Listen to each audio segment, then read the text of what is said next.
Pemirsa tentu saja tidak asing dengan cerita-cerita tentang perlakuan warga Saudi terhadap TKW-TKW di Indonesia. Banyak di antara mereka katakanlah atau yang dikabarkan diperkosa atau kemudian dihukum pancung, bahkan lebih buruknya lagi diperkosa kemudian dihukum pancung pula.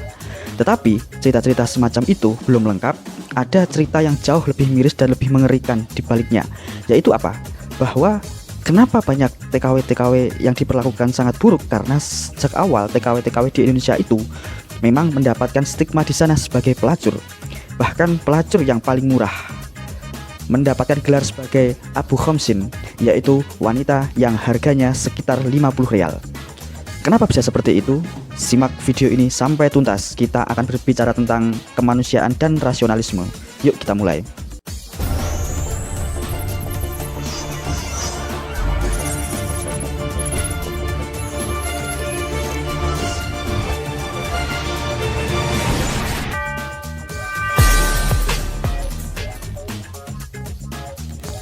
Sebut saja namanya Neneng, warga negara Indonesia. Dia sesungguhnya adalah perempuan yang sangat berbahagia. Dia punya suami yang baik, kemudian dia baru melahirkan anak yang pertamanya. Tetapi tidak jauh dari kebahagiaan itu, dia mendapatkan penderitaan yang luar biasa karena suaminya meninggal mendadak dan dia tidak bisa melanjutkan perekonomian keluarganya, atau boleh buat dia memutuskan untuk menjadi TKW ke Saudi Arabia. Dia titipkan anaknya ke mertuanya, kemudian dia berangkat ke sana. Apa yang menjadi latarnya adalah kabar burung bahwa bahkan menjadi pembantu di Saudi pun itu gajinya sama atau bahkan lebih besar daripada manajer di Indonesia. Benar salahnya gaji itu bukan soal, karena yang menjadi soal adalah siapa yang menjadikan bosnya di sana. Neneng kebetulan mendapatkan bos yang sangat kejam.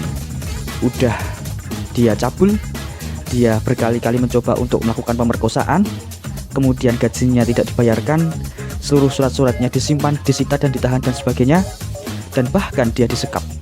Untung berhasil meloloskan diri. Ketika Neneng berhasil meloloskan diri di Saudi, dia tidak punya teman, tidak punya kerabat, tidak punya apapun. Dia mau minta bantuan kepada siapa, tidak ada yang bisa menolongnya. Dia jauh dari KBRI dan dia juga nggak bisa menghubungi, entah bagaimana ceritanya, ini cerita tahun 80, tahun 90-an. Dan dia akhirnya menggelandang selama beberapa hari di sana. Untunglah pada waktu itu dia menemukan tempat penampungan TKW. Kenapa ada tempat penampungan TKW seperti itu? Karena ternyata di Saudi itu banyak orang-orang yang seperti Neneng itu, yang mendapatkan bos yang sangat jahat. Level kejahatannya udah iblis. Yang lebih sialnya lagi adalah bahwa ternyata tempat-tempat penampungan TKW itu dikuasai oleh mafia. Katakanlah pemiliknya itu Pak Haji Dahlan, katakanlah. Dia mengaku sebagai tempat penampungan TKW yang diusir atau yang mendapatkan perlakuan buruk dari majikannya, tetapi setelah di situ dia malah disekap.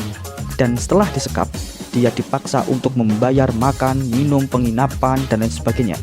Dengan apa? Dengan melacurkan diri. Maka banyak TKW-TKW dari Indonesia yang terpaksa melacurkan diri demi lepas dari mafia itu dan bisa lepas dari majikan yang jahat itu. Cerita mulainya di sini. Jadi saya harap pemirsa menemukan beberapa kunci ceritanya. Sekarang mari kita lihat perspektif orang-orang Arab. Jadi orang-orang Arab itu adalah orang yang kaya mendadak di tahun 1970-an. Sebelum tahun itu, eksplorasi minyak di sana itu biasa-biasa aja, tidak terlalu banyak. Tetapi sesudah itu besar-besaran sekali, sehingga orang-orang Arab yang sebelum-sebelumnya hidup nomaden tiba-tiba memiliki gedung pencakar langit. Orang-orang yang semula tidak mengerti uang, bahkan barter satu sama lain, tiba-tiba memiliki berkontainer-kontainer uang. Itulah kondisi di Arab Saudi di waktu itu.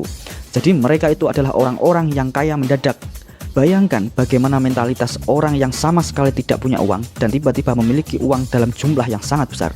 Itu kondisi Arab yang pertama. Kemudian yang kedua, karena mereka tiba-tiba kaya, maka mereka harus secara radikal dan mendadak membangun negara mereka, membangun infrastruktur mereka, gedung-gedung mereka, gedung diciptakan, pabrik dibuat, sekolah dibuat dan lain sebagainya.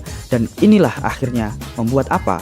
Membuat mereka harus dan ketergantungan pada pegawai-pegawai asing yang jadi kuli, yang jadi buruh, yang jadi pedagang eceran dan lain sebagainya. mereka membutuhkannya.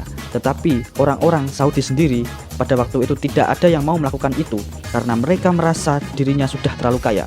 Maka mereka mengambil orang-orang dari luar negeri, khususnya dari negara-negara yang sama miskinnya atau lebih miskin daripada mereka sebelumnya. Dari mana? Yaitu khususnya Pakistan, India, Bangladesh, Ethiopia, Indonesia, dan Suriah masuk ke situ.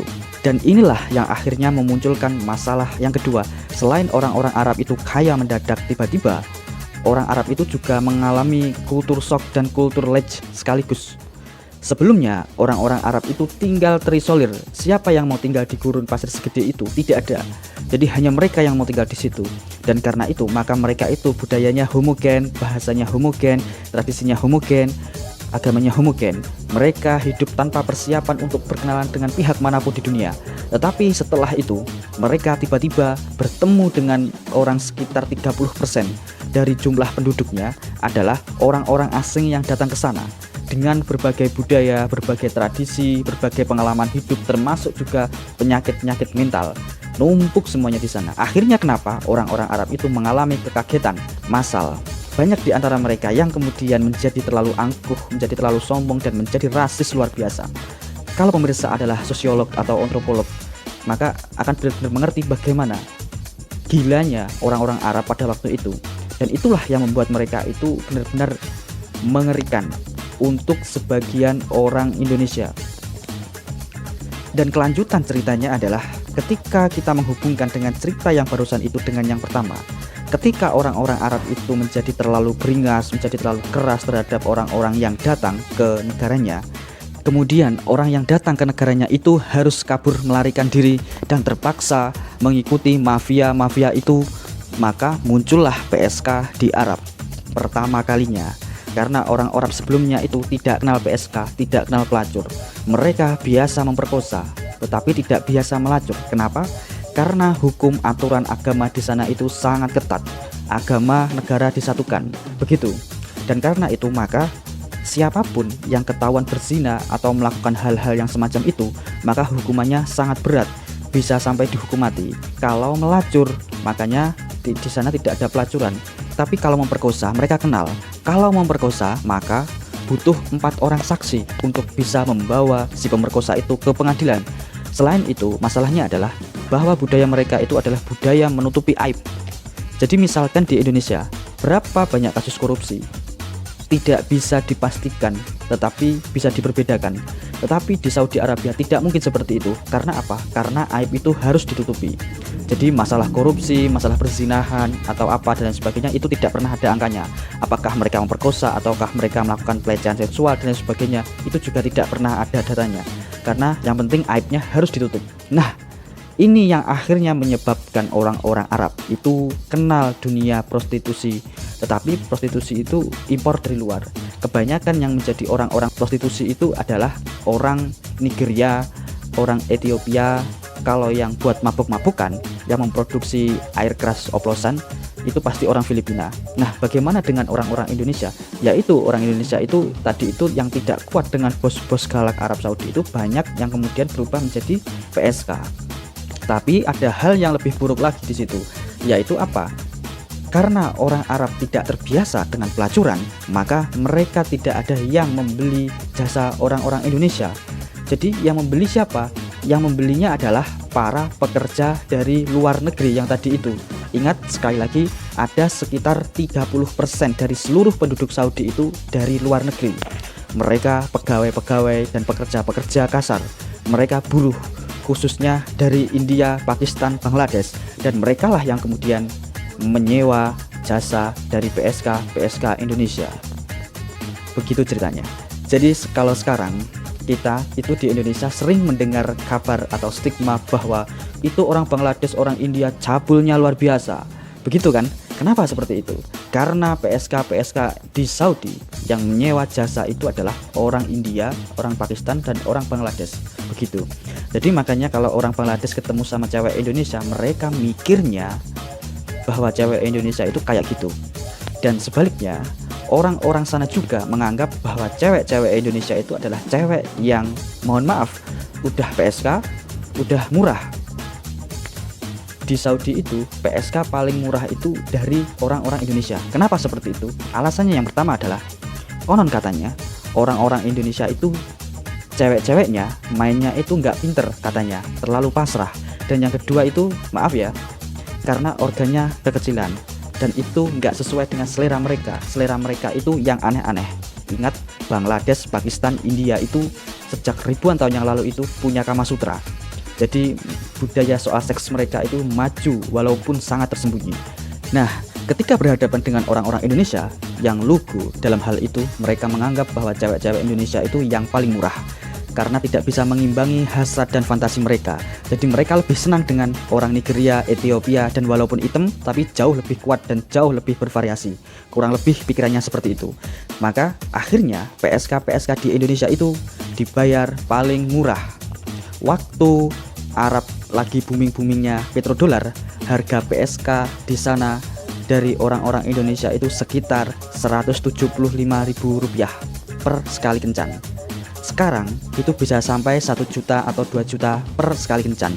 Tetapi itu jauh lebih murah dibandingkan PSK dari negara yang lain. Nah, terkait dengan hal ini, apa yang dilakukan KBRI? Nah, saya belum tahu dan juga belum pernah melihat langkahnya karena pendataannya memang sangatlah susah. Tapi sekarang begini, muncul fenomena yang baru lagi. Orang-orang Arab sekarang sudah tidak lagi mengalami kultur shock dan kultur lag seperti dulu. Jadi mereka lebih modern dan mereka sudah mempunyai internet dan mereka sudah melihat dunia.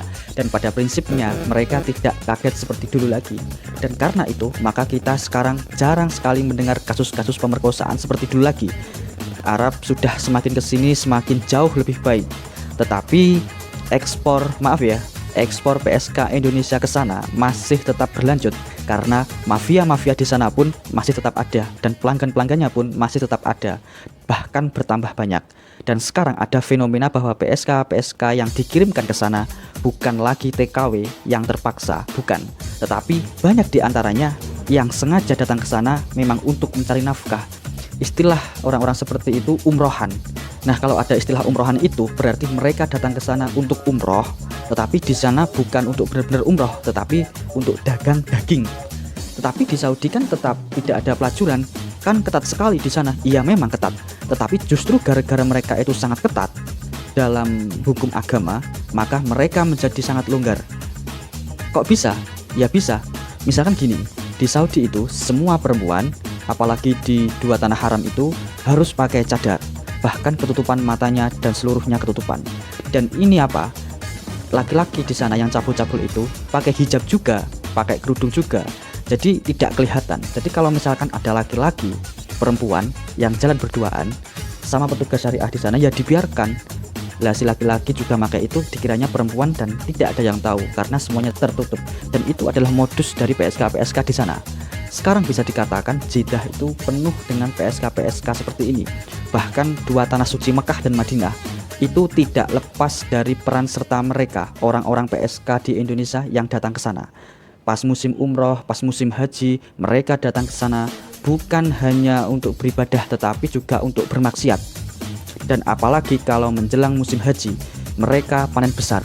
Karena apa? Karena jemaah haji dari berbagai kawasan di seluruh dunia itu numpuk di sana semuanya. Dan yang datang ke sana bukan semua benar-benar ikhlas datang untuk berhaji. Ada yang pejabat cari muka, ada yang pengen mendapatkan pengakuan, ada yang ingin mendapatkan dan sebagainya. Nah, kalau pemirsa menganggap saya terlalu berlebihan, silahkan cross check langsung ke orang-orang TKW atau penyalur TKW atau hal-hal yang semacam itu. Karena saya pun mendapatkan kabar selain juga dari media massa, tetapi juga dari pengakuan asli dari orang-orang yang melakukan itu beberapa bulan atau beberapa tahun yang lalu. Dan ini tentu saja bukan untuk menghujat atau apa, tapi ini untuk membuka mata kita agar kita bisa memperbaiki apa yang salah.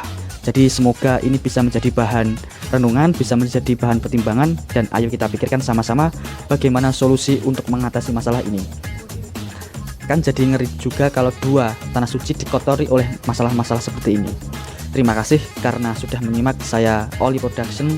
Sekian, wassalamualaikum warahmatullahi wabarakatuh.